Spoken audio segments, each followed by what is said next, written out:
Estamos ao vivo. Boa noite a todos. Boa noite a todos que nos acompanharão ao vivo, aqueles que assistirão a live, que ficará gravada aqui no canal da SIG. Muito boa noite, muito bom encontrar vocês para mais uma discussão sobre esse tema que chamou tanta atenção que mereceu uma segunda parte, que é relacionamentos. Falaremos novamente de relacionamento. Então, tragam suas perguntas, tragam suas certezas, tragam suas dúvidas. Estamos aqui. É um prazer. Dessa vez temos uma inversão. Eu e o Paulo, nós trocamos de papéis. Estou aqui sendo a cara da SIG, a cara e a voz da SIG, por enquanto. E desde a nossa última discussão, o que mudou? O que mudou para vocês? Para nós, os relacionamentos seguem, as relações permanecem. Dificilmente alguém convive sem relacionamento e sem alguma relação, então, nesse ponto, tudo permanece, tudo seguiu. As coisas seguiram, a vida normal seguiu e, com isso, as relações. Muito bom saber que se passou praticamente um mês, né, da última live. E o assunto acabou repercutindo, como repercute, né? O assunto relacionamento repercute muito. E fica essa dúvida, né? Como é a sua relação? Como é a sua relação amorosa?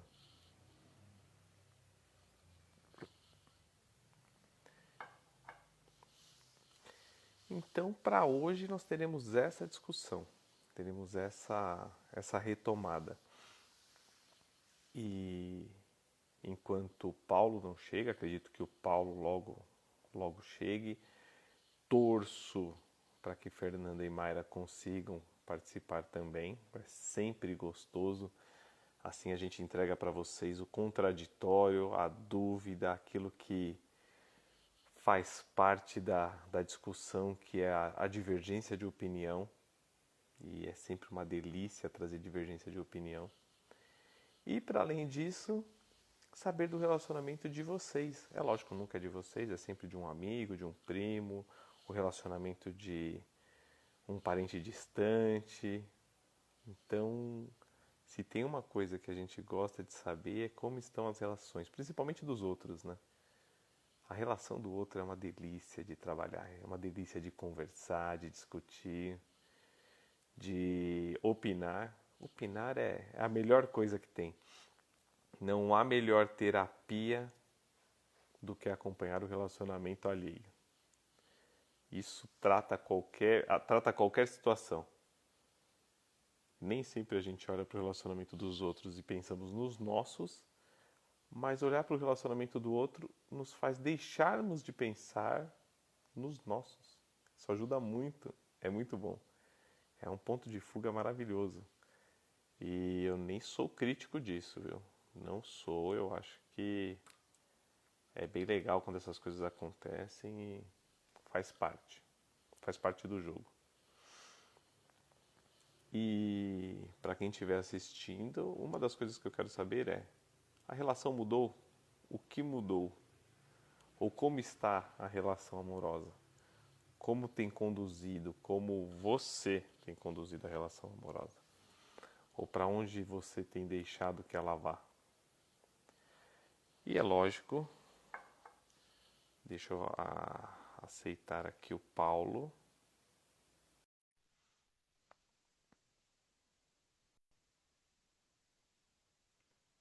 Pois bem, Opa! nosso Ah, anfitrião. pô, e eu, aí? A eu gente acho, eu acho, começou, a gente eu começou acho. bem, porque É. eu estava ao vivo lá e você estava ao vivo aqui. E eu acho que quem entrou falou assim: peraí, quem é essa cara da SIG? A SIG não tem essa cara. O que está acontecendo? Pois é, cara. Nossa, que loucura, mas estamos aí. E aí, como é que você tá, Edu? Tudo bem? Eu tô ótimo. E você, Paulo? Como é que estão as coisas? Tudo bem, tudo bem. E aí, Paulo, vamos, diga. Diga. A gente tinha pensado em relacionamento, em fazer essa live de relacionamento, e eu fiz o que eu gosto de fazer, né? Uhum, Pesquisei uma história sobre relacionamento que não mexa com a história particular de ninguém, né? Sempre mitologia, eu fui para esse lado. O uhum. que você acha? Vale a pena abrir assim? Eu acho que pode, acho que vale, claro. Eu vou Vambora. contar, eu vou contar uma história aqui. É uma Uhum, história nova, deve ter uns 10. Os registros datam de mais ou menos 10.000 antes da Era Comum. Talvez seja a mitologia mais antiga que se tenha registro. uhum, A história que eu vou contar é a história de um casal e a história de um relacionamento registrado dentro dos mitos e dos registros míticos, que é a história de Inanna e do Muzi. Inanna é uma deusa muito cultuada no mundo árabe, na região do Levante, para os lados da Suméria. Ela pega o período acadiano, ela pega o período babilônico e ela chega no Egito. Ou seja, esse culto é muito antigo. E essa deusa ela tem uma particularidade bem interessante. Primeiro, ela é uma deusa de primeira grandeza no culto babilônico. E ela é uma deusa que ela personifica a deidade do sexo nas três vertentes do sexo. Então, ela tem o sexo matrimonial, ela tem o sexo matrimonial para a procriação, ela tem o uhum. sexo para o prazer, então ela é a deusa do sexo do prazer e da satisfação, e ela é a deusa do sexo da união espiritual. Então ela é uma deusa desses três sexos. Ela também é uma deusa da estratégia, ela é uma estrategista guerreira, é uma deusa da guerra. Ela é uma deusa administradora e ela é muito vaidosa, uma deusa muito vaidosa. Então ela vai aparecer em muitas mitologias. Uhum.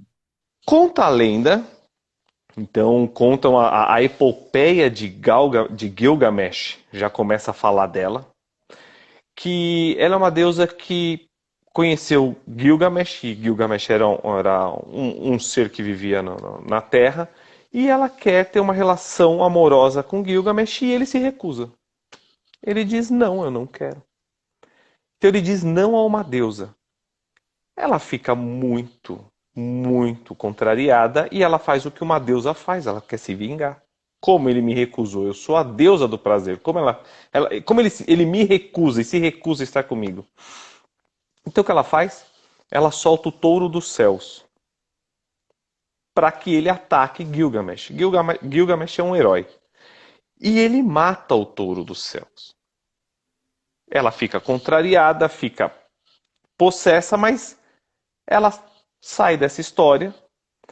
E na morte do touro do céu, ela é uma deusa da administração, uma deusa da guerra, e ela também é uma deusa que ela usa muito da sabedoria dela, da esperteza dela, para conseguir conquistas, seja de conhecimento, seja de bens. E a irmã dela, Ereshkigal, é a deusa responsável pelo submundo. É a irmã mais velha dela. E ela se veste, se prepara com toda a indumentária, com toda a pompa, para o velório desse, desse touro dos céus, que foi morto por Gilgamesh. Nessa época, ela já tem um relacionamento com Dumuzi. Dumuzi é provavelmente o primeiro deus mortal de que se tem história. É uma deidade mortal. É o deus dos Uhum. pastos e o deus da fertilidade, também ligado à sexualidade. Ela se relaciona com esse deus, eles têm uma vida.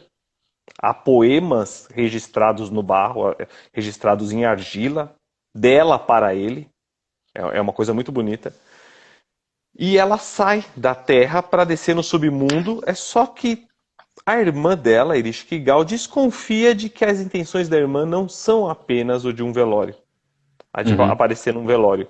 Porque ela vai com toda a indumentária, com todo o poder dela. E a irmã fala assim: Olha, nós a receberemos com toda a pompa e circunstância da tradição. Ou seja, ela passará pelos sete portões, como os deuses devem ser conduzidos aqui ao submundo. E em cada portão que ela passa, ela é obrigada a se despir de uma peça de roupa. Então ela desce os portões, chega diante da irmã, Ereshkigal, no trono do submundo, ela está despida, nua, sem as suas Uhum. indumentárias, sem os seus adereços. Ela, abusada que é, ela é uma deusa abusada, ela se senta no trono da irmã e diz: agora eu quero ficar aqui. A irmã, muito poderosa como a deusa do submundo, ela fala: olha, eu não compartilho das suas ideias, e mata a própria irmã. Mata a própria irmã e a irmã fica presa no submundo. Depois de 3 dias, ela já tinha um acordo com os deuses do sol e com alguns deuses, eles enviam entidades para salvá-la. Então, contrariada, a irmã deixa que ela seja salva, mas diz: uma alma por uma alma. Você pode sair daqui, mas uma alma fica. Uhum. Ela fala: então tá, eu vou com seus demônios. Nesse caso, nem demônios, a gente vai usar uma coisa parecida, que nas Mil e Uma Noites vai ser muito mais próximo, que são os djinns. Eles não são demônios, mas são entidades poderosas. Ela sai com os djinns, ou os demônios, para quem tiver mais facilidade. E eles vão de cidadão em cidadão. Ela, como uma grande administradora, tem uma grande população, é só que todos choram a ausência da deusa. Então chegam numa pessoa, fala: não, essa pessoa está chorando o meu luto, porque eu sumi, então eu não posso fazer isso com essa pessoa. Chegam em outra pessoa: olha, essa pessoa não pode ficar no meu lugar, porque ela também está sofrendo a perda da deusa. Quando ela passa pelo amado dela, do Muse, ele está trajado de festa em uma festa, sendo Uau, como. servido por... Exatamente! Ele É. está curtindo a vida. Ela fica maluca, irada, possessa, chega e fala assim: levem o meu amado. É o meu amado que vai. Ele vai ficar no submundo no meu lugar. Ele Mas tenta antes disso, ela fugir. deve ter feito um escândalo. Filha da puta! Como Comemorando a minha assim? mãe! Não, e o pior é que ninguém sabia o que havia acontecido com ela. Então, ele continuou vivendo a Claro. festividade, a alegria dele. E ela falou: como assim, na minha ausência, você festeja? Ou você continua a sua vida? Ele foi levado para o submundo. Só que quando ele é levado para o submundo, ela percebe depois de algum tempo que ele faz falta. Ou seja, ela sente a falta dele. E depois de passar da raiva, ela olha para aquilo e fala assim: nem Hum. foi tudo isso. Ele Era podia só estar uma aqui. festinha. Era só uma, Quem nunca? Quem nunca? era só uma cervejinha. Então o que ela faz? Ela volta ao submundo para conversar com a irmã e diz: olha, não dá para ficar sem ele. A irmã pega e diz: olha, ele está no seu lugar. E nessa história, do Muse já tem. Ele está se relacionando com o submundo. Só que a Uhum. fertilidade baixa quando ele sai, porque ela é a deusa da fertilidade com Uhum. o amado. Sem Sim. o amado, ela também não é tão fértil. E a fertilidade na Terra começa a diminuir.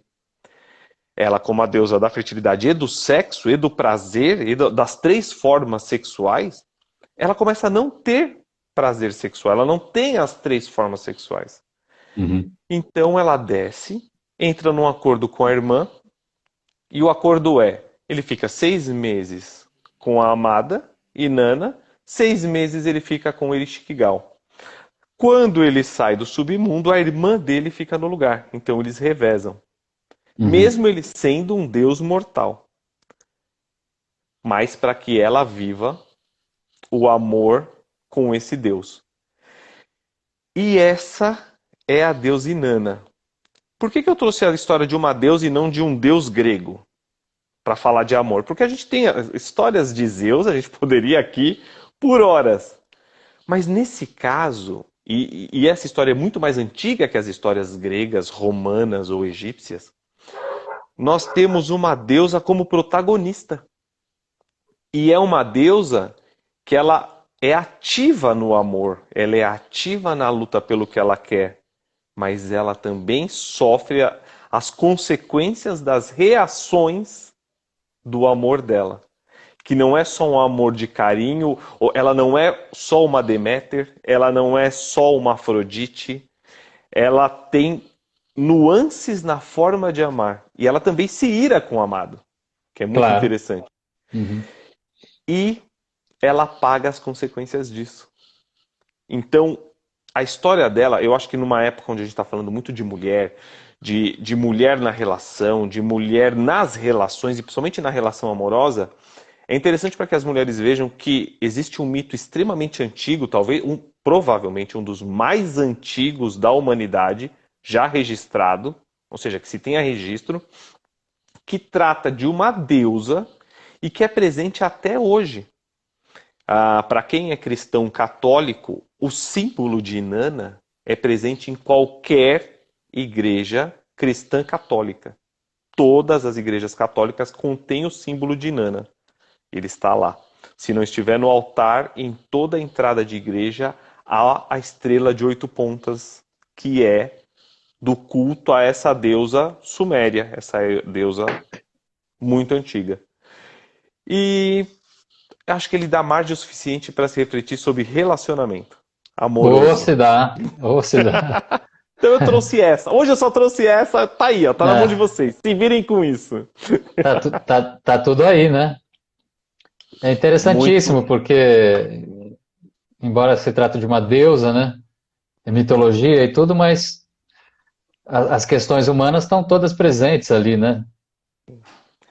E é uma deidade que sente como os humanos, é uma deidade que pune e pune a si própria, porque, né, é lógico, as análises serão de vocês, fiquem à vontade, mas a mitologia dessa deidade é muito boa de vocês conhecerem. Procurem a mitologia de Inanna ou de Ishtar, vocês vão encontrar muito como Ishtar também. Então vale a pena. Ela não é uma deusa nos moldes que nós temos dos deuses distantes, perfeitos. É uma deusa interagindo com relações, sendo negada, sendo rejeitada. Bom, uma parte do conto onde ela é violentada pelo sobrinho, enquanto ela dorme debaixo de uma árvore. E ela mata o sobrinho. Ela mata quando descobre, em nome da própria honra e como exemplo do que não se deve fazer na sociedade onde ela impera. Então, essa é a mensagem de Inanna. Uma mensagem de só 10, 12 mil anos. Uhum. É engraçado É ter bonita. os símbolos nas igrejas católicas, né? Sim. É Ah, mas engraçado. isso. Na verdade, eu Mas, não diria que é engraçado. mas representando exatamente essa história, como fertilidade ou como. Então, aí existe uma questão sobre como o cristianismo se tornou cristianismo, né? Uhum, Como o cristianismo, naquela região do Levante, do Fértil, ele sai dos essênios, passa uhum. por várias vertentes e por muitos confrontos, até se tornar hegemônico e adaptado para a cultura grega, para a cultura romana. É, muito da cultura pagã, do que seria da cultura herege pagã, ou dos muitos cristianismos, porque houveram muitos cristianismos até o cristianismo romano, incorporaram questões culturais. E essa deusa era muito forte exatamente nessa região onde nasce o cristianismo. Uhum. E ela tem uma força muito grande, porque, aliás, não só ela, como o deus do músico, que é o deus vivo, o deus mortal. O símbolo do deus mortal, desse deus, que é um pastor, olha que beleza, ele é um pastor. E Nana disputa, na dúvida entre com quem casar, depois de ser rejeitada por Gilgamesh. Ela Uhum. fica entre o pastor ou o,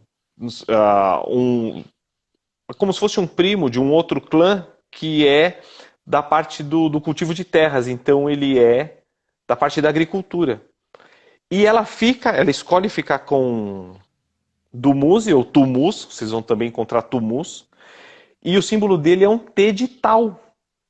Uhum. O símbolo de Tau, usado por ele, para alguns estudiosos, e isso é uma, de novo, estudando mitologia, estudando arqueologia, estudando todo esse levantamento, parece que ele influencia o símbolo da cruz cristão Olha só, também. olha só. Ou seja, Uhum. sim, esses símbolos não são perdidos, eles só são ressignificados. Então, muitos signos que eram pagãos do Médio Oriente, daquela região do Levante, da região do Fértil, ela é incorporada.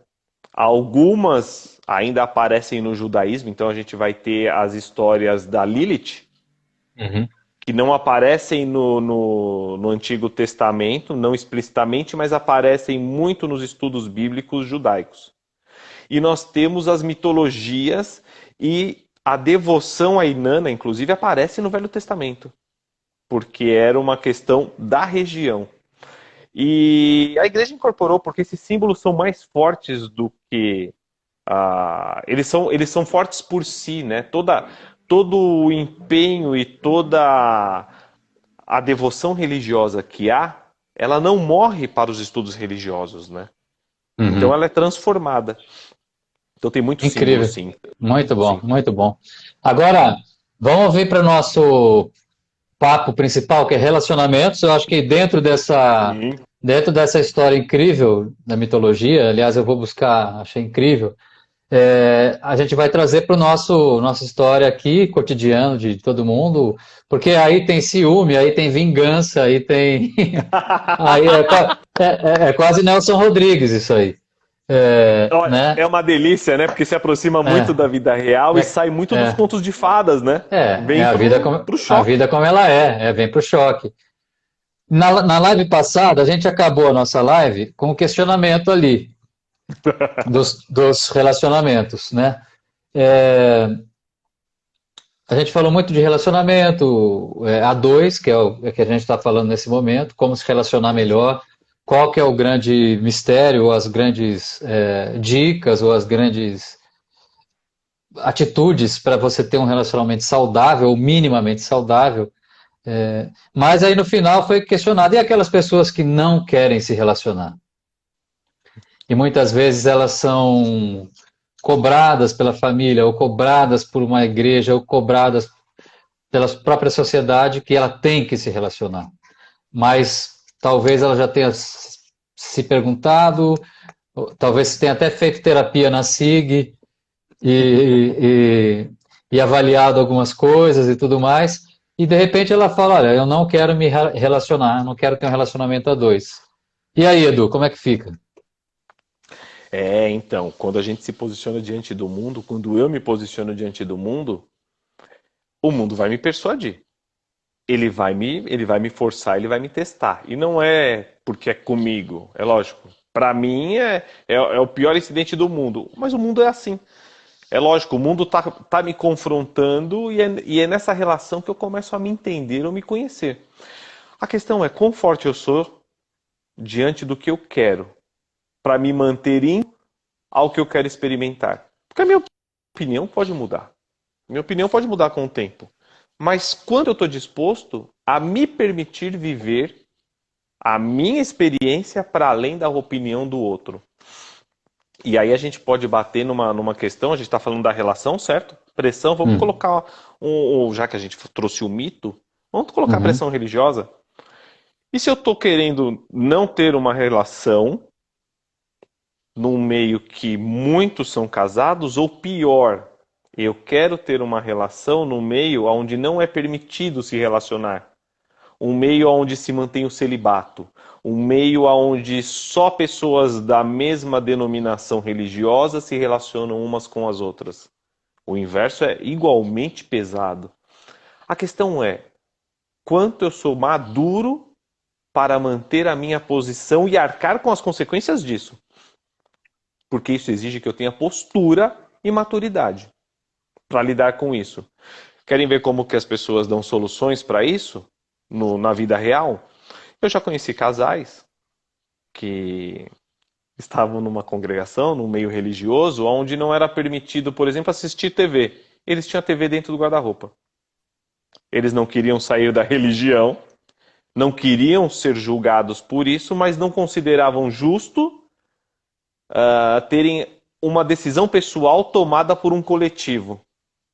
Eles encontravam um meio termo. O meio termo é, se eles não souberem, eles não se ofendem, eu permaneço nesse meio que me agrada e faço aquilo que eu acredito que é certo. É meio caricato até, embora esse caso seja real. É um pouco caricato, mas é um pouco daqui da. Isso é uma coisa, é uma defesa minha. É uma defesa do o mundo não é preto ou branco. O mundo não é certo ou errado. A questão é, eu posso conciliar isso sem prejudicar os outros e a mim? Eu sou capaz de manter isso? Se eu não for, eu vou ceder para um dos lados. Qual dos Uhum. lados? Qualquer um. Ah, mas eu Sabe-se preciso lá. ser afrontoso? Ninguém disse isso. Ninguém Uhum. nunca disse. Mas às vezes eu reajo de forma afrontosa, porque me agride. Eu falo, isso me incomoda. Eu quero fazer, eu quero ter o meu direito. Quantas pessoas não vivem situações idênticas sem que ninguém nunca saiba? O mundo dos artistas é muito disso. Né? Eu tenho a vida midiática onde as pessoas montam a visão de quem eu sou e me consomem e elas querem ter essa confirmação. E eu tenho a minha vida privada. Por quê? Eu não vou agredir o público que formou uma ideia de mim. Eu não quero contrapor, eu não quero ofender, eu não quero machucar, mas eu também não quero deixar minha vida. O que eu faço? Eu crio o caminho do meio. Como eu vou fazer isso? Ah, aí é de cada um. Cada um consegue Uhum. encontrar a solução. Mas eu sempre vou ter que me posicionar e encontrar uma solução, um jeito, um caminho. Pode ser o caminho do confronto, pode ser o caminho de ceder. Quantas pessoas não casaram porque os pais não deixaram? Os pais não queriam e a pessoa disse: ok, então eu cedo a minha vez. Nunca chegou nos pais e falou: mas quando vocês quiseram, vocês não casaram? Não, a pessoa pega e abre mão. É um posicionamento? É. A pessoa está ganhando alguma coisa. Nunca é de graça. Tipo, não estou ganhando nada, eu estou abrindo mão e não tenho nenhuma coisa que me faça feliz nisso tudo. Alguma coisa faz, porque se você não bate de frente, ou se você não encontra uma saída numa situação que te causa desconforto, te causa estranheza, é porque alguma coisa nessa situação te traz uma vantagem, te traz um benefício. Nem que seja o benefício de parar as brigas. Mas então a briga é mais importante do que aquela conquista, do que aquela tentativa. Então, É. escolha Por isso sempre que a minha. é. Precisa ser taxativo? Nunca precisou. Ninguém nunca disse isso. Isso é uma coisa que a gente cria na nossa cabeça. É o nosso Sim. imaginário falando, não, eu tenho que bater de frente. Ai, isso é polêmico. Ai. Quando, quando um coletivo se junta e fala assim, agora chega. E chega como? Não. Sleeping Giants. Nós vamos bloquear as marcas. Ou então as marcas começam a se mover e falam assim, peraí, para onde está indo esse movimento? Uhum. Traz esse pessoal para cá. Agora nós somos os padrinhos dessa causa, nós somos os padrinhos dessa bandeira. Vamos levantar essa bandeira. Aí vocês pegam o histórico da empresa e falam assim, nossa, mas há um mês atrás não fazia diferença? E há um ano atrás não fazia diferença? Uhum. É, né? É É, isso. A gente se pois é. posiciona de acordo com a vantagem. Exatamente. Bom, primeiro, só dar boa noite para o pessoal que está entrando Paulo, pode aí, ser mais só uma eu não vez. tô te ouvindo. Eu estou te Pode ser só ouvindo, eu. acho que é Será que tem alguma você. coisa?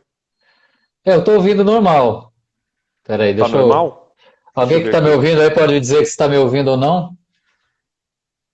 Está me ouvindo agora?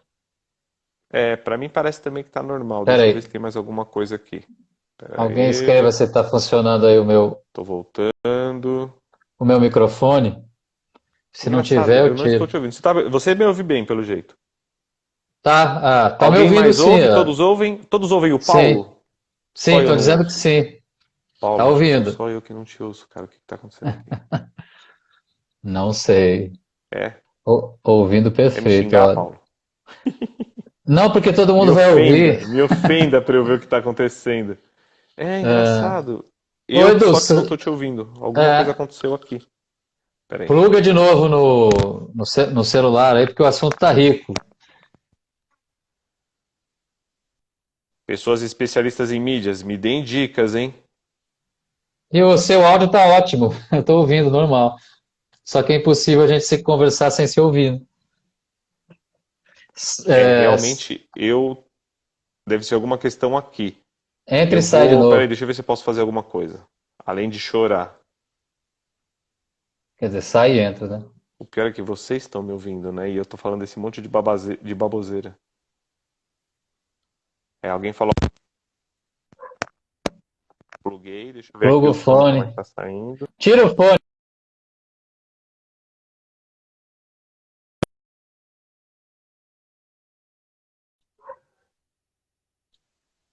Será que se eu sair. Então, se eu sair, eu derrubo a live.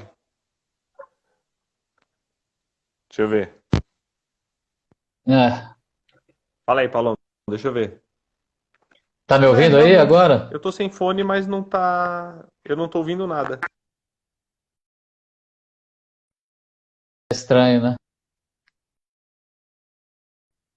Agora, Digam alguma tá ouvindo coisa. agora ou não? Tá me ouvindo? Não, ainda não ouço. Vou pôr o Não? fone de novo. É, sem fone ou com fone, eu não ouço. Então, mas se eu vou fazer o seguinte: eu saio, vai Sim. cair essa e eu abro de novo? Isso, abre de novo. Vamos começar Tá de bom, novo. então espera aí. 5 minutos, pessoal. Façam um lanche. Vamos lá. Até.